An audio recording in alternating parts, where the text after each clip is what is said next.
watching Youth Beat. Keep watching Youth Beat, only at PTV Ilocos. From the Department of Languages and Humanities, we love Youth Beat. You're watching Youth Beat.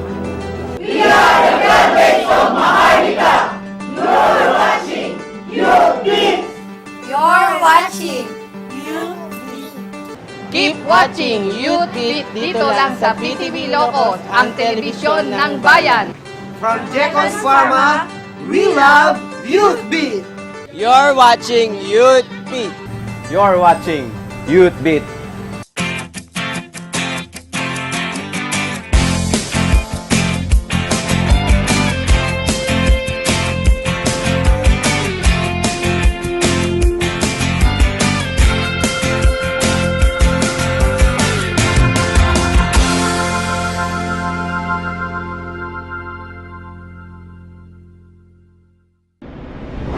Ang Gawad Mena Crisologo ay isa sa mga kaabang-abang na proyekto ng mga sangguniang kabataan dahil dito na ipapamalas ng mga kabataan ang kanilang mga angking talento at sinusuportahan ito ng ama ng lalawigan na si Governor Ryan Singson. Sir, ano po masasabi natin about dito sa Gawad Mena Crisologo? Wala, unang-una, congratulations kay SK Fed President Gabs Mendoza at third year na naman na maganda na naman ang Gawad Mena Crisologo. Ito ay pinapakita yung mga talento ng mga kabataan at ang gustong-gusto ko dito at natutuwa ko dahil kahit last term ni SK Fed Gabs ay nagpapasa siya ng resolution na ipagpapatuloy itong Gawad Mena Crisologo Award. So kahit hindi na siya SK, ay makikita natin na active pa rin siya sa mga ganitong mga events. Ang pangbabatiko sa mga sangguniang kabataan ay hindi naging hadlang para gawin nila ang tama. Bagkus ito ang naging daan para makagawa sila ng mga magagandang proyekto. Well, unang-una sa mga kabataan, kung yung problema tungkol sa abolition ng SK, huwag kayong mag-alala, yung SK, kung ma-abolish man, ay isang posisyon lang yan. Pero ang importante, kayong mga kabataan, pwede pa rin kayong maging active sa pagtutulong, sa mga serbisyo, sa mga programa ng gobyerno. At puso kong tatanggapin sa lahat ng mga kabataan kung ano yung mga suggestion nyo, mga gusto nyong programa para makatulong, ay nandito ako sa likuran nyo para sumuporta at handang tumulong. Kahit wala na kayo sa posisyon, i-abolish man itong SK, alam ko na active pa rin kayo. Yun ang pinaka-importante. Itong SK ay posisyon lang, pero yung pagtulong nyo ay ibang usapan na yan at yan ang talagang kailangan natin dito sa probinsya natin ng Ilocos Sur. Totoo yun. Gustong-gusto ko yun dahil totoo naman na ang kabataan ay talagang pag-asa ng bayan. Dahil yung mga nagagawa ng mga nakatatanda ay pwede pa rin ayusin ng mga kabataan. Yung mga mali, pwede nilang gawin tama. So, yung mga kabataan ngayon, natutunan nila or nakikita nila yung pwede pang i-improve. So, talagang ang kabataan talaga ay pag-asa ng bayan. Sir, lastly, bilang ama po ng probinsya, ano po yung mga programa natin para sa mga kabataan? Well, unang-una, ang gusto natin ayusin ay yung sports development program. So ngayon, inaanda natin yung budget proposal para dito sa pag-renovate at sa pagpagawa ng Quirino Stadium. So hopefully, maayos na natin yon. Iniintay na lang natin yung program of works para may venue na tayo para doon sa mga sports development program. At mga ganito, katulad ng Mena Crisologo Award, Titong Singson Award. So lahat ng mga ginagawa ng mga SK, ng mga programa, mga serbisyo, talagang yun ay isang priority rin bilang ama ng probinsya ng Ilocos Sur para naman makita natin or maramdaman natin na may say pa rin ang mga kabataan dito sa probinsya natin ng Ilocos Sur. Thank you. Hi mga kabi. Ngayon, nandito tayo ngayon live sa Gawad Mena Crisologo on its third year at nagpapatunay lamang ito na napaka-aktibo ng mga SK, ng mga kabataan dito sa probinsya ng Ilocos Sur. Kayo naman, ano yung mga nakita natin dito? Tama ka dyan, Rai. At most of the people o most of the members ng SK na na-interview ko kanina, sabi nila na napaka-importante daw ng GAWAD MENA Crisologo dahil dito nila na-showcase ang kanilang talents at dito nahahasa rin. At nakita naman natin na talagang pinaghandaan dito ng mga kabataan mula sa different parts of Ilocos Sur. Ikaw naman, Miss Phil. Oo, tama yan. Pati kahit na nababatikos yung mga SK ngayon, patuloy na pa rin lang pinoprove yung sarili nila para maging tama. At dito na nagtatapos ang aming programa.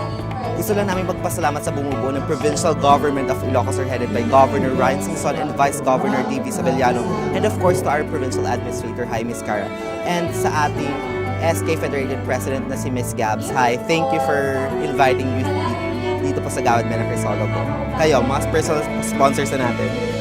Mary Pauline Salon and Spa, and of course, Unica Liga for our accessories, Mega Fitness Gym, Jekons Pharmacy, sina Mayor and Vice Mayor Tabanda of San Vicente, at syempre, sino pa ba? Ryan Phil.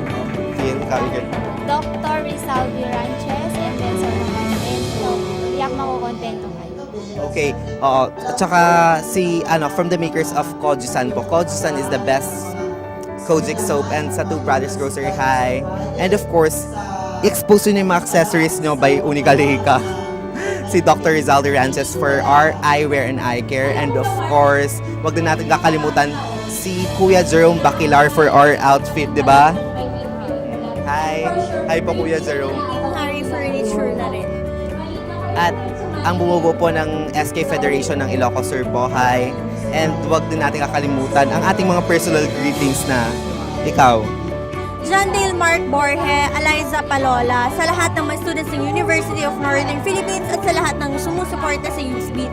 Hi kay Miss Ash at kay Jackie Pulier, sa lahat ng sumusuporta sa Youth Beat from Abra, sa Sinait, Stacy and Kit, mga babies ko, hi, to Lazo family of San Vicente na rin.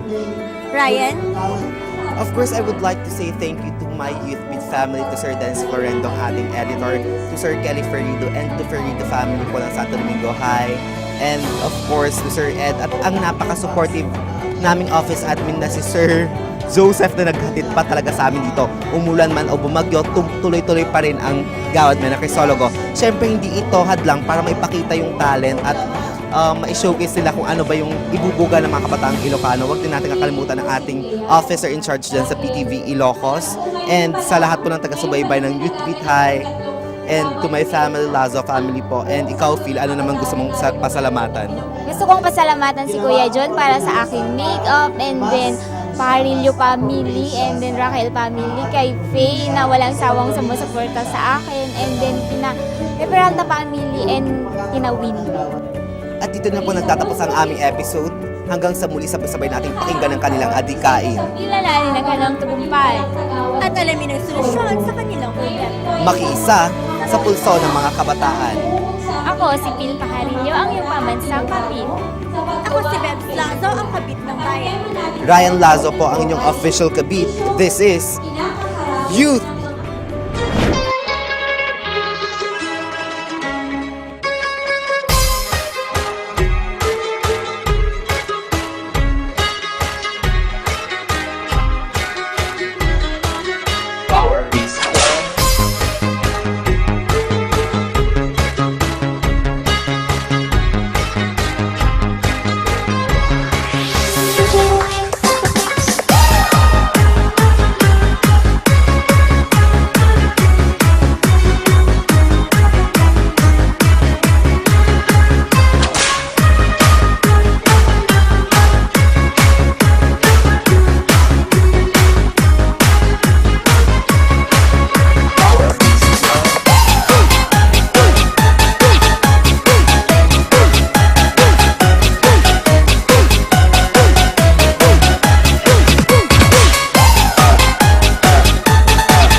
Youth Beat would like to thank the following sponsors: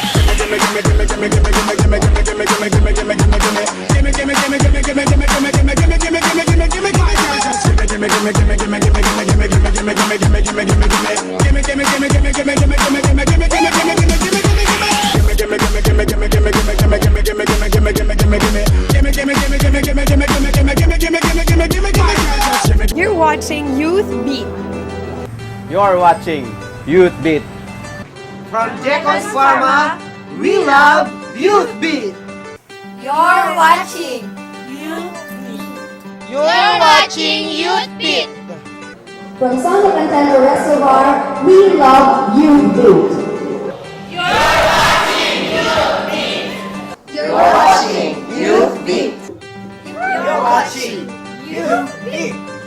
Hello everybody, this is Angelica Tolentino from the Department of Languages and Humanities UNP, and you're watching Youth Beat.